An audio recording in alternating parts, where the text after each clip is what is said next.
Hello, welcome to F1 Chat here on Technically Analytics.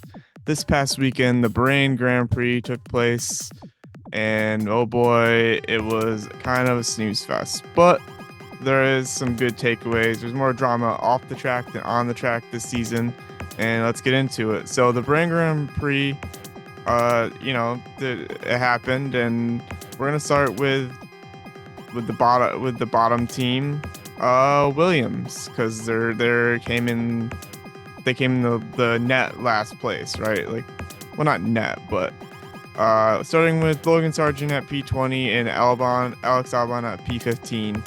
So, it wasn't their track. Like, they have a decent car, especially in a straight line, and it just wasn't their track. Sargent finished P20. He was similar pace to Albon. He just had a steering wheel problem because they switched their steering wheel from the one that has the no screen in it to one that has a screen in it like everybody else. So, of course, they switched the steering wheel and it goes back to being it breaks during the race. So that's great for them. But other than the steering wheel problems, I feel like they had a pretty good race for what they were. Like they weren't, it wasn't like a bad race because the track just didn't suit them. Not enough straightaways for them, I guess. So yeah, that's Williams. Not They didn't get any points, but it wasn't their track. So moving on, Cber team F1 kick, whatever you want to call it, stake. So Zhao Ganyu P11, Valtteri Bottas P19. Story here was their pace was okay actually. Zhao had a good start, and he finished 11th, which is pretty impressive. He didn't make any mistakes. They got the strategy right for him. He did everything right. Meanwhile, Bottas, he had a kind of a bad one, really. I mean, it was mostly due to his 52-second pit stop. Yeah, that's right, 52 seconds. That was his. He loves a long pit stop. The guy he likes to just sit in the pit. It's I guess that's fun for him. I don't know, but yeah, if he didn't do that, probably would have been closer to his teammate. But yeah, Zhao with a really good performance. I mean, he needs to show out this season, I think, because I don't know if he's gonna have a seat next year if he doesn't do well. Because Zhao, I mean, he's been okay in his first two seasons, but in the third season, you're expected to start really, performing and delivering points. So we're gonna see. That team is kind of a mess too. Kind of a mess because they just, like, the cars, they're transitioning to Audi, so the car is kind of just in limbo mode right now.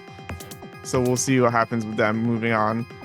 So moving on to Alpine, Ocon P17, Gasly P18. So Alpine has been a mess lately. Their management's all over the place, and their drivers have actually been optimistic despite the car being really, really bad. They were bad in qualifying. They're bad in the race.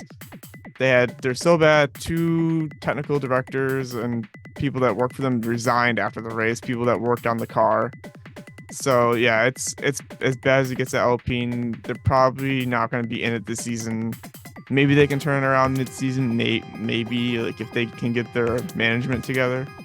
So we'll see. That this team just looks awful. Like, it's not even the drivers that are awful. It's the car and just the way they're running things is just bad. Like, I don't even know if they're going to be in F1 anymore. That's how bad they're looking. It's like just so disorganized. So moving on to Haas, K-Mag P12, Hulkenberg P16. So weirdly, Hulk showed good, or not, maybe not weirdly, Hulk showed good quality pace. He had a top 10 qualified position. K-Mag showed better race pace than last year, which I think was interesting because last year they were so hard on their tires. Every race, the tires would just run out before they could get any kind of good placement or even near the points. Their tires would just go on them. So the fact that K-Mag held off Ricciardo at the end there and Tsunoda at the end, and we'll get into those two in a second, but the fact that he held them off for the rest of the race for like 4 or 5 laps was very nice. So it was good to see. Haas, the team principal, famously said they were going to finish last, like the new team principal. So yeah, I think they got to be happy with that for K-Mag. And Hulk, I mean, if he could do a little bit better on race pace, I mean, they maybe have a chance not to be dead last. Like, Alpine looks like they're shooting for that last place right now. V-Carb Racing Bulls. So Ricardo P13, Tsunoda P14. They had less pace than expected. Everyone was expecting them to finish in the points or near the points, and they didn't finish in the points at all. So yeah, less pace than expected. Not that surprising to me. I was expecting them to be kind of like, kind of where they went, where they were. And then Tsunoda's had a weird reaction to team orders. He was basically ordered to swap at the end of the race with Ricardo. Ricardo was P13 or P14. He was P13, and they were ordered to swap. So that's why they finished like they did. And the reason why they finished like that is because they couldn't get past Magnussen, either of them. So the car clearly wasn't as good as they thought it was going to be. And people were saying, oh, it's going to be like just a hand-me-down Red Bull, right? Not exactly. So, and then after that, he got mad in the radio like he does. And then after that, in the cooldown lap, he dove bomb and overtook him like angrily, like an aggressive driver, like, hey, fuck you, man. And then and that was a whole weird thing. And Ricardo was just like, he's kind of weird. Like, well, why? Like, he didn't understand. He was just like, yeah, this is what the team wanted, bro. Like, what do you want me to do?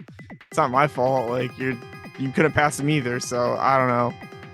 I'm wondering if there's going to be a little tension in that team now because they're both vying for the Red Bull seat, and Tsunoda's not helping in this case, yelling and getting mad about literally P13. Like, it's not a big deal. Like, you're not even in the points. All that anger for what? Just to finish with no points? Like, come on, bro. Get it together.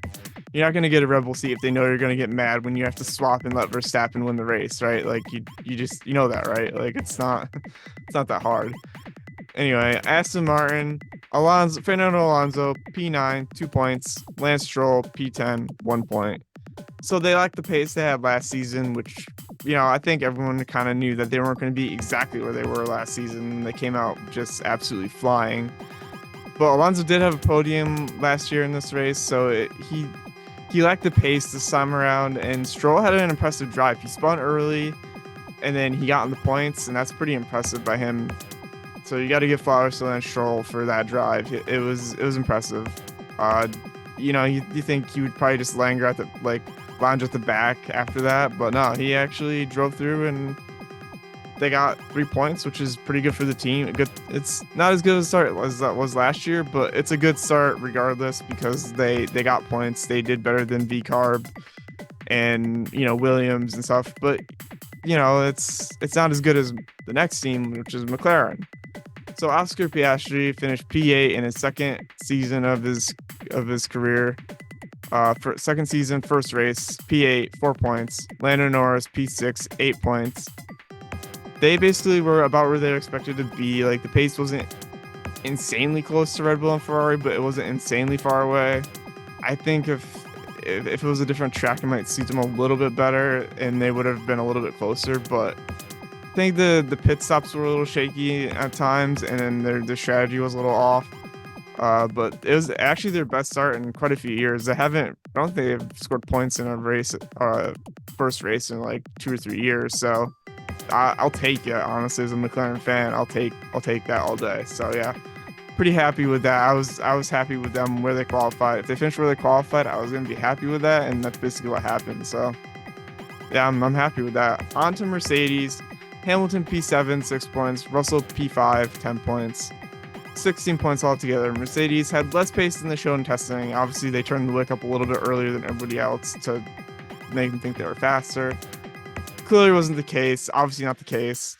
They did have some weird battery trouble for both cars, and Hamilton's seat broke, so not a big... I mean, these two things definitely contributed to their lower finish than expected. They were expected to be a little bit higher, probably more of where Ferrari was, but maybe even pushing Red Bull, but they tended to... But because of the battery trouble, it had to back off a bit, and Hamilton said he lost like a few seconds a lap on just the battery thing alone, so...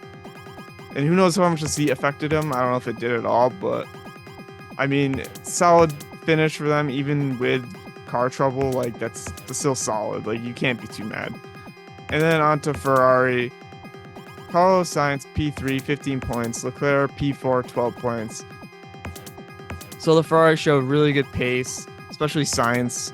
Leclerc did have a brake problem where one brake was a different temperature than the other one, which is kind of weird, and that made him kept or that made him lock up on every corner basically. So he couldn't really keep pace with Sainz, but he still had enough pace to keep ahead of Russell. Because on the hard tires, the Mercedes were awful. Like they were better on like the soft. They should have probably stayed on the soft. But so Leclerc did keep his spot. He did start P2, so he did drop a few places, but he did end up actually just maintaining P4, which is good. And then Sainz obviously drove his ass off. I mean, he's leaving Ferrari next year, so he wants to do wants to get his bag next year with another team, maybe Mercedes or Red Bull or something. You never know. So yeah, good for Sainz. He had a really nice pass on Leclerc at the end, or during the race there, which was probably one of the best moments of the race. I mean, in my opinion, at least, it was one of the better ones. So yeah, you really gotta like that finish for Ferrari. They probably could have done better if Leclerc had his car in better condition and the brake problem didn't exist, but you gotta roll the punches. So, and then of course on to Red Bull. Perez P2, 18 points. Max Verstappen P1, 26 points, fastest lap. So Verstappen looked just as good as ever. Not much to say about him. He's just as good as he was. The car looks just as good. It's a rocket ship, 20 something seconds in the lead, and in the first lap he was already like a second or two up. So, and it's crazy. Like that car is a rocket ship. So, and then Perez, I think he just needs to show consistency, because like this is a pretty good start for him. P2, he qualified pretty well. It was like P7 or 8, I think. Yeah, I think it's P7 or 8. So he just needs to show consistency or risk getting replaced. That's basically the rundown with him. If he can be consistent and qualify good and race good and be right next to Verstappen and make the championship kind of tight, Red Bull won't replace him. Like, probably not. Maybe next year, but at least not right now. And then, of course, the elephant in the room, the team needs to figure out the chaos with Christian Horner. They need to probably just put him on administrative leave and just try to get the noise to calm down a little bit, because there's rumors flying about everything. Verstappen going to Mercedes, Verstappen's dad just chatting a lot of shit, and Total Wolff trying to stir the pot. So yeah, they need to get that under control. Even Ford is kind of like, I don't know about the engine next year, bro. So yeah, they need to figure that out. Anyway, this is F1 Chat. Thanks for watching. Tune in next time for the next race, and we'll catch you later.